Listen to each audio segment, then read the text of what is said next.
Week 15 of the NFL season is here. Today, I'm going to go through my 3 favorite picks for Saturday's slate of NFL action. We'll have a separate video for Sunday. Now, before I dive into those, let's recap how we did on Thursday Night Football. We crushed it. Geno Smith under 245.5 passing yards. Cash that. Was close, but he gets it done. And then we had the full game under 43.5, and we even tossed out a plus 427 same game parlay winner. We will take that. Let's hopefully continue that momentum into Saturday and hopefully into Sunday as well. Like I said, we'll have a separate video for Sunday's games, which is obviously a larger slate than Saturday, which only has 3 games, but that video will be live Saturday evening. So you can definitely check that out. If you are new, my name's Austin. Go down below, hit that subscribe button, hit that like button too. Let me know who you guys got winning on Saturday's games. You'll see my favorite picks for Sunday a little bit later, but without further ado, join our chalkboard if you're new. It's a free group discussion app available on Android and iPhone. You can go check it out. We have over 2,300 people in our chalkboard. I like to post our picks there for free as well. You can go there, join the chalkboard, top link in the description. Let's waste no more time. Let's go into the first game. It's going to be the Vikings versus the Colts, and I'm going to Dalvin Cook, and I like his over 67.5 rushing yards, minus 112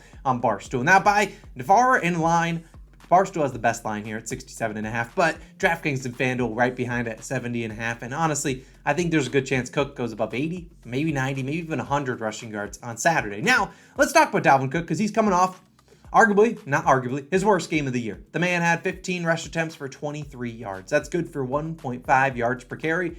I ask you, is that bad? It's not good. He really stunk it up. That was against the Detroit Lions, which quietly, if you don't pay any attention to any of the stats, they've actually been a very good rushing defense. Top 2 or 3 over the last 8 weeks. So they've been pretty good. So Dalvin Cook didn't have a great matchup, but here's a decent matchup against the Indianapolis Colts. Now, you might think on paper this team, they got a great rushing defense, but without Shaquille Leonard, their linebacker is out for the year. Their defense and the rushing defense in particular hasn't been as good. They were giving up almost 5 yards per carry without Leonard active. You saw just 2 weeks ago, they had a bye last week, but 2 weeks ago, Tony Pollard, Ezekiel Elliott both ran for 77 rushing yards against them. And the Colts secondary has been pretty good, led by Stephon Gilmore, led by their good safeties. This team can actually defend somewhat against the pass, but their rushing defense hasn't been as good. You look at Dalvin Cook, 70 plus rushing yards, hitting this over in 9 of 13 games this year at 69% of the time. He's also never gone under in back-to-back games this year. Knock on wood, that doesn't start this week. He's seen the rushing attempts. It's not like he's only getting 5 carries. He's going out there 22, 20, 15 rushing attempts the last 3 games. His rushing attempts line set to 18.5 with some juice on the over. It was 17.5. That got bet up to 18.5.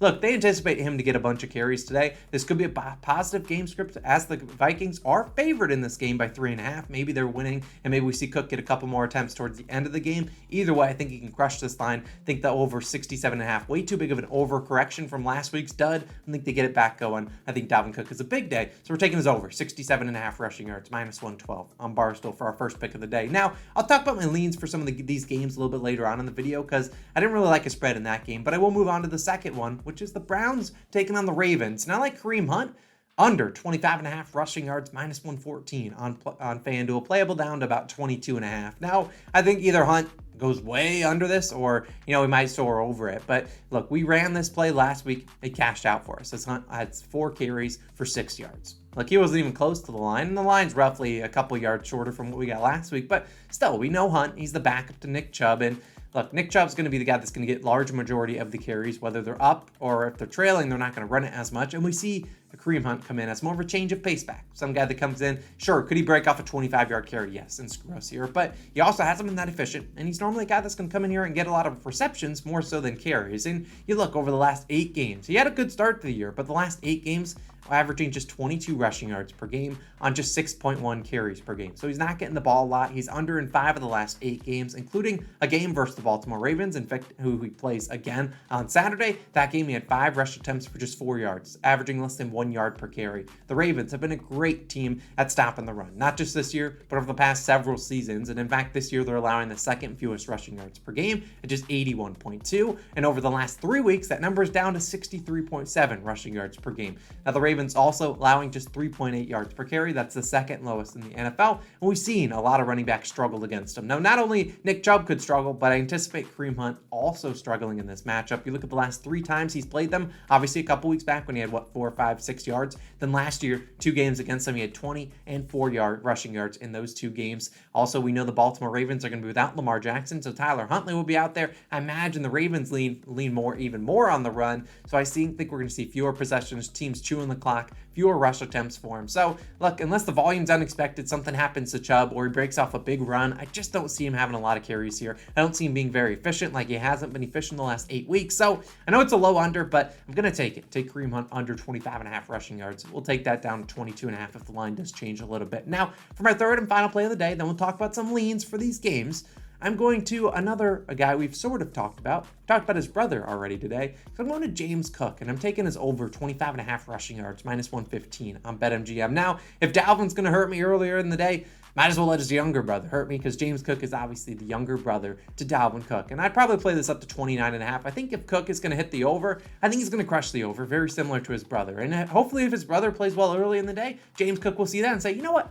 I need to go put on a show for my family. Now, we know Cook, he's like the Drew Holiday of rushing yards. And if you don't know what that means, then it's basically like a roller coaster. And over the last 4 games, he's been as roller coaster as ever, as he's at 86, then 4, then 64, then 6 rushing yards. So the roller coaster's going up, then down. And right now we're down and down. Hopefully we're going back up. And you look at over the last 2 weeks, he's seen the most snaps he's seen in his career, 40% of the snaps. And these have been close games, and he's still playing a good amount. If this game is a blowout, he'll see even more run towards the end of the game. Now, he's also had 3 tough matchups against the Lions, like we talked about earlier, the Patriots, and the Jets. Those aren't good matchups for him, but this week they get the Dolphins, a middle-of-the-pack run defense, giving up 4.3 yards per carry. We also look at last week when the Dolphins got spanked by the Chargers. They just didn't look good in that game. We saw Austin Eckler and Josh Kelly both hit this over, and Kelly only did it on 4 carries. You also look at the week prior to that, CMC and Jordan Mason both crushed this line. And then you look at Miami. Their run defense not showing up on the road. Will it show up on the road in a divisional game? I don't really know, but they're giving up 127 rushing yards per game on the road, opposed to just 85.7 at home. And you look at last time these 2 teams played.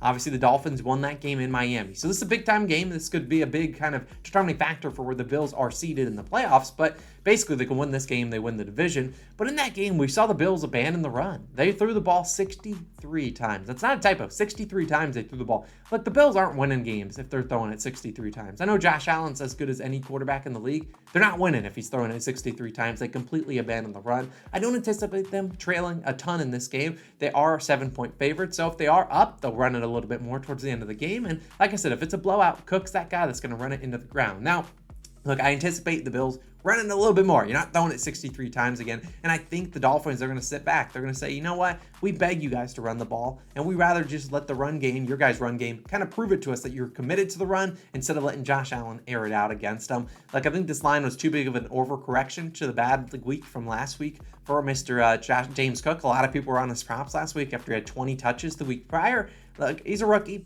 Things are going to happen like that, but I think they get back to giving him the ball. I think the Bills are able to win this game, and I think that means James Cook has a pretty decent game. And I haven't even talked about the weather. There's potential for 12 inches of snow. I'm not saying the snow is going to do a big change in terms of what the Bills' game plan will be, but if it's snowy, maybe they run it a couple more times. Maybe James Cook, a guy that only needs 1 carry to hit this over, maybe they give it to him a couple more times. He's obviously a guy that could go out there and get 100 rushing yards on any given day. He's super talented. I think they're giving the rock a little bit more. So I'll take James Cook, I'll take Dalvin Cook's over, and I'll take Kareem Hunt's under. Those will be my 3 player props of the day. Now, honestly, I want to give out a spread pick. We've done pretty well on spread picks, cashing them at 59% this year. But there's not a spread pick that stands out to me on this slate. And I don't want to give out a pick that, 1, I don't believe in, because I don't want you guys to put your money on it. And 2, I don't believe in enough that I don't have any of my money on a spread pick on Saturday. I'll have a spread pick or 2 in Sunday's video, but I'll at least talk about them because I like to talk about the games and give you guys my thoughts. But I'll put the 3 picks on the screen. Please don't bet them just because I'm on them. If you like them, you can bet on them, but that's all on you. I'm not putting any money on these. I'm not losing any money if these lose. I'm not winning any money if they win. So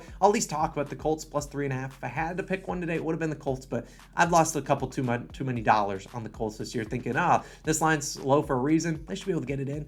No, I'm just not doing it. So it's kind of a hedge on Dalvin Cook, though, if the Colts do keep it close. But if it's a blowout, Dalvin Cook probably sees a couple more touches. But look, I'm not going to bet the Colts plus 3.5. But if I had to beg a spread, they would be it.